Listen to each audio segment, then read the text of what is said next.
There's only shoes in the light, feeling almost as real. So let's share a perfect night.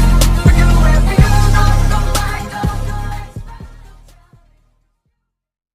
कालिन Suzaku से बच के निकल जाती है और सुजाकू उसका पीछा नहीं कर पाता क्योंकि उसको ऑर्डर्स मिले हैं कॉर्नेलिया को बचाने का।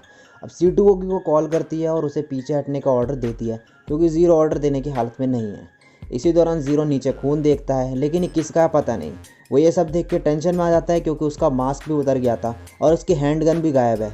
और वो C2 से बोलता है कि किसी ने मेरा चेहरा देख लिया और मेरी गन उठा के एक दूसरे बंदे को गोली मार के गन और बंदा दोनों ले गया। इसके बाद नेक्स्ट सीन में हमें पता चलता है कि जो शर्ली है उसके पास लेल्यूस की गन है और एक लेटर लिख रही है वो हाल ही में हुए इवेंट के बारे में। तभी उसके रूम में लौट जाती है और बोलती है कि ये क्या लिख रही हो, कहीं लेल्यूस के लिए लव लेटर तो नहीं है। तो शर्ली कहती है हाँ ऐसा ही कुछ। अब अगले दिन नीना पूरे स्टूडेंट काउंसिल के सामने सुजाकू से पूछती है कि क्या मैं प्रिंसेस यूफीमिया से मिल सकती हूँ क्योंकि मुझे उनको थैंक्स बोलना है मेरी जान बचाने के लिए। इस पर सुजाकू बोलता है कि उसे नहीं लगता कि ये हो पाएगा क्योंकि वो एक प्रिंसेस है। तभी फ़ोन बजता है और सुजाकू फ़ोन उठाता है। फ़ोन पे लेल्यूस होता है और सुजाकू से बोलता है कि वहाँ कुछ अजीब है क्या। तो सुजाकू बोलता है कि हाँ शर्ली और तुम आज स्कूल नहीं आए। लेल्यूस फिर बोलता है कि क्या तुम नानली को बोल दोगे कि आज मैं घर देर से आऊँगा। तो सुजाकू बोलता है आज तुम तो रोज़ ही देर से आते हो। तभी आर्थर की वजह से फ़ोन कट जाता है। अब लेल्यूस बोलता है कि सुजाकू ने मेरी गन नहीं ली और मिलिट्री या जापान लिबरेशन फ्रंट से भी कोई नहीं हो सकता। और C2 को बोलता है कि मैं ओगी से बोल दूंगा ब्लैक मार्केट में गन ढूंढने को। और तभी वो C2 से बोलता है कि मैंने शायद शर्ली को वहाँ पे देखा था। इसी दौरान गिलफोर्ड और डाल्टन प्रिंसेस यूफीमिया और कॉर्नेलिया से मिलते हैं और बोलते हैं कि ज़ीरो रॉयल फैमिली से शायद कुछ बदला लेना चाहता है। और गिलफोर्ड प्रिंसेस यूफीमिया को खुद का नाइट देने के सुझाव भी देता है जिनसे उसकी प्रोटेक्शन हो सके। अब नेक्स्ट सीन में सिसिल लॉयड से बात कर रही है और सुजाकू के बारे में कि कैसे वो लोगों को बचाने के बारे में ज़्यादा सोचता है। लॉयड बोलता है कि सुजाकू की परफॉर्मेंस अभी भी बहुत बढ़िया है, हमें लैंसीलॉट को टेस्ट करना चाहिए उसके साथ। सिसिल बोलती है कि हमें पहले सुजाकू पे ध्यान देना चाहिए बजाय लैंसीलॉट के, उसे एक मशीन की तरह ट्रीट करना बंद कर दो, ये सही नहीं रहेगा। लॉयड बोलता है कि तुम उसकी ज़्यादा ही परवाह नहीं कर रही हो किसी और के बजाय। तो सिसिल बोलती है कि मुझे नहीं पता। अब लेल्यूस ने सोफ़ी पे अपनी गियास की पावर यूज़ कर रखी है और C2 और वो शर्ली और सोफ़ी के रूम की तलाश ले रहे हैं। C2 परेशान होकर बेड पे बैठ जाती है और तभी शर्ली की डायरी पढ़ती है और उसमें 14 तारीख के बाद की डायरी नहीं लिखी हुई है। लेल्यूस बोलता है कि उस दिन उसके फादर मरे थे और तभी एक बॉक्स नीचे गिर जाता है, उसमें लेल्यूस और शर्ली की फ़ोटोज़ होती हैं और उसे एक ट्रेन का स्केड्यूल बुक भी मिलती है जिस पर नारिटा पे सर्कल बना होता है। अब नेक्स्ट सीन में शर्ली एक जगह पे होती है ज़ीरो की गन और अपने फादर की यादों को अपने पिंक बैग में लिए और वो बोलती है कि लेल्यूस ऐसा क्यों करेगा। और तभी वहीं एक अननोन पर्सन आ जाता है और बोलता है कि हाँ लेल्यूस ऐसा क्यों करेगा और ताली बजाने लगता है। अब नेक्स्ट सीन में ब्लैक नाइट्स अपने अड्डे पे हैं और ओगी बोलता है कि जापान लिबरेशन फ्रंट अपने आप को खुद क्यों उड़ाएंगे। तो कालेन बोलती है कि तुम ज़ीरो पे तो शक नहीं कर रहे। तभी डाइथार्ड बोलता है कि ये इत्तेफाक नहीं हो सकता और क्या पता कि ज़ीरो ही निकले वो जिसने उनको मारा हो। अब नेक्स्ट सीन में लेल्यूस और C2 एक ट्रेन पे होते हैं और नारिटा जा रहे हैं। C2 बोलती है कि तुम शर्ली से लव करते हो। लेल्यूस बोलता है कि मुझे नहीं पता। फिर वो बोलती है कि क्या तुम मुझसे हेट करते हो। लेल्यूस बोलता है मुझे नहीं पता। फिर C2 बोलती है कि अगर शर्ली को पता चल गया होगा कि तुम ज़ीरो हो तो तुम क्या उसे मार दोगे। और फिर बोलती है कि अगर तुम जिन्हें प्यार करते हो उन लोगों को नहीं मारना चाहते तो तुम ऐसा कर सकते हो। अब दूसरी तरफ वही अननोन बंदा शर्ली से बोलता है कि तुम उस लड़के से अभी भी प्यार करती हो ये जानने के बाद भी कि वो ज़ीरो है, और बोलता है मुझे सब कुछ पता है, और ये भी बोलता है कि तुम दोनों को सज़ा मिलनी चाहिए।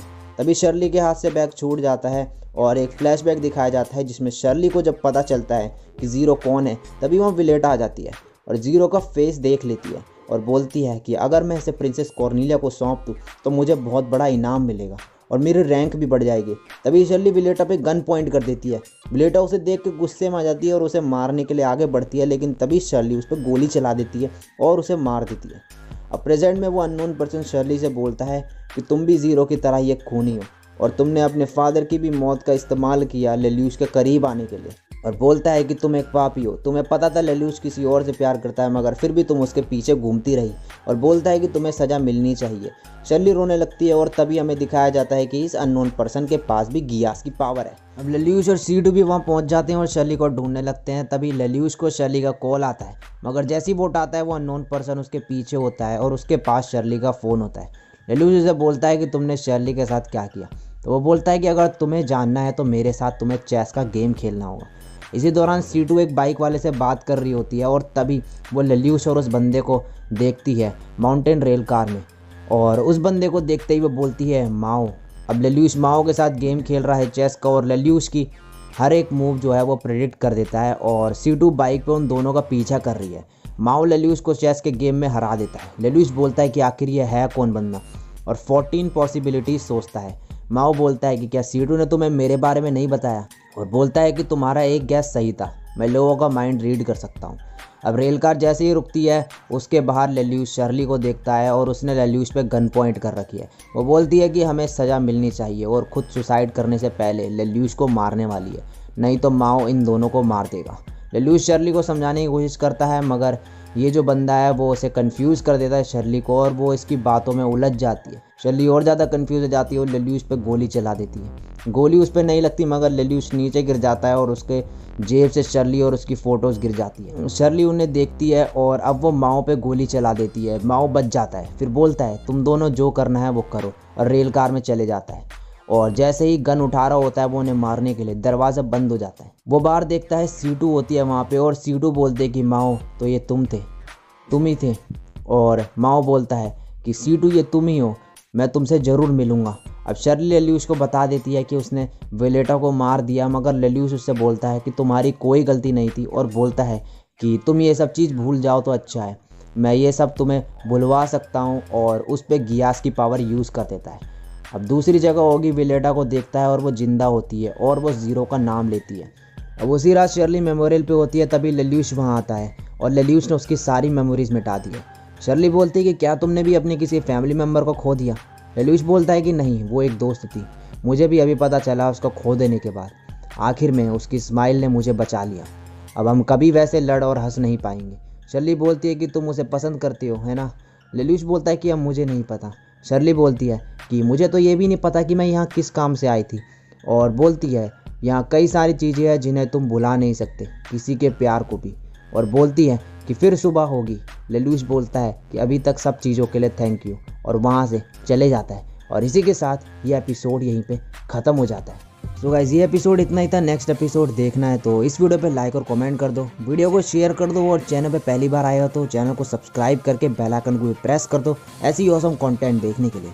आज के लिए बस इतना ही, मैं मिलता हूँ नेक्स्ट वीडियो में, तब तक के लिए सायोनारा और बाय।